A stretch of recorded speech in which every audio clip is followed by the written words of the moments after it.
bercerita bahwa saya ini sudah berumah tangga selama 9 tahun. Nah, selama 9 tahun ini saya belum juga dikaruniai keturunan. Ya bukan cuma saya aja, ada juga saudara saya, juga tetangga saya, bahkan lebih dari saya gitu. Sudah 13 tahun masih belum punya keturunan. Kami sudah mencoba berbagai cara, ikhtiar sana sini, tapi belum juga berhasil. Nah, saya minta kepada Buya nasihatnya atau amalan khusus apa agar kami ini bisa dapatkan karunia dari Allah Subhanahu wa taala, dan juga mohon doanya dari Buya. Segitu saja. Assalamualaikum warahmatullahi wabarakatuh. Waalaikumsalam warahmatullahi wabarakatuh. Yang pertama masalah anak. Tolong dengar yang bertanya baik-baik. Jika ada orang tidak punya anak, maka dia tidak akan masuk neraka gara-gara anak.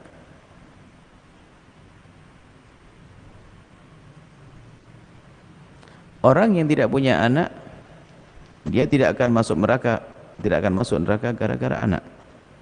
Tapi di sana ada banyak orang punya anak masuk neraka gara-gara anak. Kalau dihadapkan dua pilihan, pilih yang mana kira-kira orang? Coba. Cuman bagi yang sudah punya anak, dengar yang ketiga. Jadilah orang punya anak lalu masuk surga. Didik yang benar anakmu, sekolah di mana? Jangan ngaji sendiri, anaknya dibawa. Antarkan kepada kemuliaan. Saya hibur dulu Anda yang tidak punya anak, tidak usah Anda gelisah. Adapun masalah yang tidak punya anak, banyak ahli surga tidak punya anak. Sayyidat Aisyah tidak punya anak, tapi beliau adalah ahli surga tertinggi. Surganya tinggi sekali. Jadi jangan sampai marah kepada orang yang tidak punya anak. Saya hibur dulu masalah tidak punya anak. Banyak orang tidak punya anak, tapi mereka ahli surga. Kemudian di saat ternyata dalam rumah tangga kok belum dikarunia anak, dan sampai tidak bahagia. Hindari membuat sedih pasangan dengan tuduhan bahwasanya kamu tidak punya anak. Karena apa? Itu kurang ajar kepada Allah. Sebab dia tidak punya anak bukan kemauan dia, tapi Allah pilihkan dia untuk tidak punya anak. Lalu kenapa kita marah dengan dia? Itu kan kurang ajar kepada Allah. Akan tapi rumah tangga dengan cinta dan harapan ridho Allah, bukan dengan anak.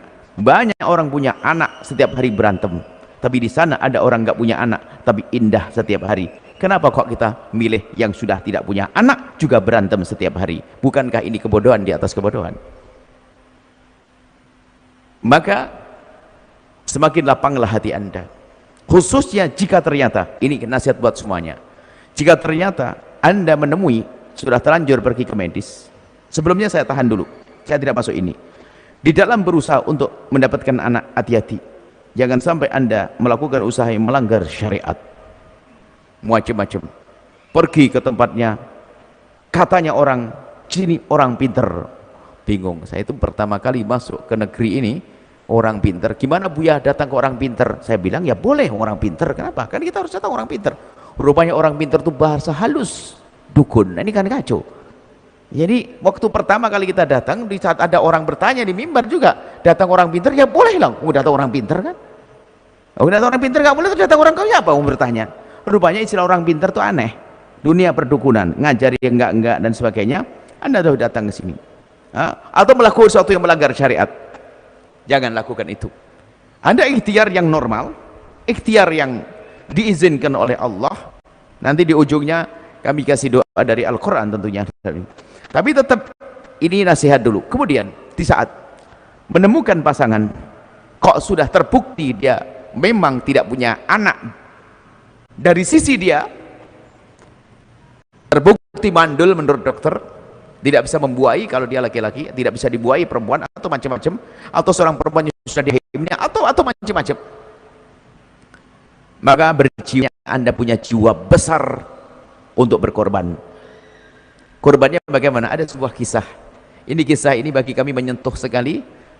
Sengaja kami hadirkan karena banyak orang itu egois. Ada hawa nafsu di balik ini semuanya. Bikin sakit hati pasangannya yang sudah dia tidak bisa melahirkan, atau suami yang sudah tidak bisa membuahi, malah jadi bahan bulan-bulanan, marahan, caci maki, sama dikeroyok oleh keluarga semuanya gara-gara kau udah punya anak. Innalillah. Ada sebuah kisah, suami istri tidak punya anak, kemudian pergi ke dokter, dan memang seharusnya nggak usahlah periksa medis sampai derajat mengetahui siapa yang mandul, karena setelah siapa yang mandul kadang-kadang tidak kuat imannya lalu merendahkan. Maka biarkan dalam harapan semuanya, dan menduga mungkin yang mandul adalah aku, itu lebih bagus daripada mengetahui yang mandul adalah kau, karena nanti takut tidak sabar dia. Ternyata dia pergi ke dokter dan ternyata terbukti. Setelah diperiksa dokter kemudian pulang, hasilnya suruh ngambil sama suaminya.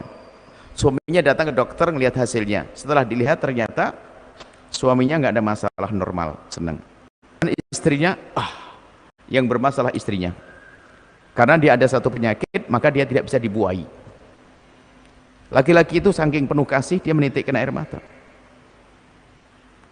Dokter, saya minta tolong. Apa? Saya akan panggil istri saya, tolong ngasih tahu istri saya tidak mampu ngasih tahu. Baik, ditelepon istrinya, kemudian dijemput, datang. Cuman dokter bilang begini, gimana? Katakan bahasanya yang mandul adalah saya, bukan dia. Karena saya tidak tega kalau dia tahu diri yang mandul, alangkah sedihnya dia. Bingung dokter. Sudahlah dokter, saya minta tolong, katakan yang bermasalah adalah saya, bukan di dia. Allah, pengorbanan dahsyat ini. Betul, sang dokter berkata bahwasanya ibu sabar semuanya, jadi sepertinya ibu ini adalah memang tidak bisa hamil karena suami anda punya masalah ini. Selesai. Suami lega, karena apa? Menjaga hati orang yang dicintainya. So, agungnya berjiwa besar, sekarang caci maki olah-olahan, sudah enggak musa anak di dunia, masuk neraka lagi. Kisah ini tidak sampai di sini ternyata. Sengaja saya panjangkan kisah ini. Pengorbanan itu penting dalam hidup, bukan hanya mengambil saja. Hingga suatu ketika, sesuai dengan petunjuk observasi seorang dokter yang mendampinginya, diagnosanya adalah memang ini adalah penyakit dan ini harus diberesin, sehingga sampai merusak ginjalnya atau bagaimana gitu, sehingga harus cari donor ginjal, cari ginjal. Akhirnya suaminya kebetulan secara ekonomi juga cukup, akan membeli. Cuman pas di hari yang telah ditentukan akan operasi, subhanallah, ini mulai sepanjang penantian ini sudah mulai ribut-ribut sang istrinya. Suami sabar betul, istrinya marah-marah, sering marah dan sering marah. Bayangkan ya, suami tetap mengatakan sabar, nggak apa-apa, ya mohon maaf memang saya yang mandul, nggak apa-apa, tapi tetap sabar. Sampai berusaha, sang istri ternyata sakit. Itu kan, sakitnya itu tidak dikasih tahu kalau ternyata sebab ketidakhamilannya adalah karena penyakitnya ini, sehingga sampai dia harus melakukan ganti ginjal, donor ginjal. Setelah mendapatkan donor ginjal, dapat dibeli oleh suaminya, di hari operasi yang telah ditentukan, suaminya pas harus pergi ke tempat yang jauh, luar negeri atau bagaimana, tambah naik pitam nih. Istri operasi, malah dia pergi, marah-marah segala macam. Tapi apa, operasi sudah ditentukan hari undur, harus operasi. Operasi selesai dan setelah beberapa minggu kemudian pulang, suaminya datang dan alhamdulillah suatu hari semakin sembuh. Beberapa bulan kemudian setelah pulih sembuh, tiba-tiba apa? Sang istri ada berita positif, hamil. Dia kaget, loh bukankah suamiku mandul? Kenapa saya bisa hamil? Datang ke dokter minta tolong diterangkan. Dokter menjelaskan, ibu yang baik, sebetulnya yang bermasalah adalah bukan suamimu, tapi adalah kamu. Lah, tapi kenapa dokter ngomong gitu? Itu permintaan dari suamimu. Subhanallah, nangis dia. Bayangkan ya, hebatnya sebuah perjuangan. Gitu loh maksudnya, itu hidup itu jangan main tuntutan dan sebagainya. Ini karena sengaja saya panjangkan kisah ini, banyak orang gara-gara menemukan pasangannya mandul jadi bahan bulan-bulanan. Naudzubillah. Ini jangan dolim, karena dia seorang suami tidak bisa bukan kemauan dia. seorang istri. Kemudian kadang juga karena dia punya hari rezeki apa, pokoknya ada banyak hal-hal semacam ini menyakitkan pasangan, itu naudzubillah. Baik, setelah itu insya Allah bagi yang belum punya anak dan memang normal menurut medis masih mungkin insya Allah punya anak. Adapun punya anak, para ulama yang mengambil dari Al-Quran, kan ada disebut dalam Al-Quran, istaghfiru rabbakum innahu kana ghaffara. Perbanyaklah istighfar karena Allah Maha Pengampun. Kalau sudah istighfarmu benar serius karena Allah, yursilis sama alaikum midrara wa yumtidkum bi amwali wa banina. Kalau engkau banyak istighfar yang serius, maka akan Allah turunkan curahan hujan, Allah berikan karunia harta dan anak. Bahkan sebagian banyak istighfar juga bisa menjadikan jomblo cepat dapat jodoh. Sebab jomblo itu akan segera dapat anak. Dapat anak gimana? Nikah dulu. Makanya yang jomblo banyak istighfar. Bukan istighfar karena dosa. Kalau istighfar karena dosa mah jelas pasti itu. Istighfar diniati untuk menghapus dosa, semoga Allah mengampuni, plus jadi ada harapan semoga mendapatkan janji rezekinya banyak, keturunan. Jadi setiap malam harus istighfar. Istighfar 70 kali. Berapa kali diniatin ya? Ini yang jomblo-jomblo langsung, wah istighfarnya kenceng nih, berarti semangat nikahnya kenceng banget, menunjukkan kalau selama ini jarang istighfar atau bagaimana? Insya Allah karena itu, bismillah, karena Allah. Jadi kemudian sampaikan salam, suruh dengar suami. Jadi kalau ternyata tidak perlu ribut gara-gara ini, sedih karena ini harus kamu panjang lebarkan, karena banyak kejadian ini menjadi problem-problem yang dibuat-buat padahal tidak harus ada problem. Macam-macam sang suami istri alasannya gara-gara kamu itu saya akan naudzubillah main dengan selingkuh dengan laki-laki yang perempuannya, naudzubillah, banyak problem-problem gara-gara ini semuanya yang menghilangkan cinta dan keindahan. Semoga Allah mengampuni semuanya dan mengangkat derajat semuanya. Wallahu a'lam bissawab. Setelah Anda menyaksikan video ini, jangan lupa berselawat kepada baginda Nabi Muhammad sallallahu alaihi wa alihi wa sahbihi wasallam.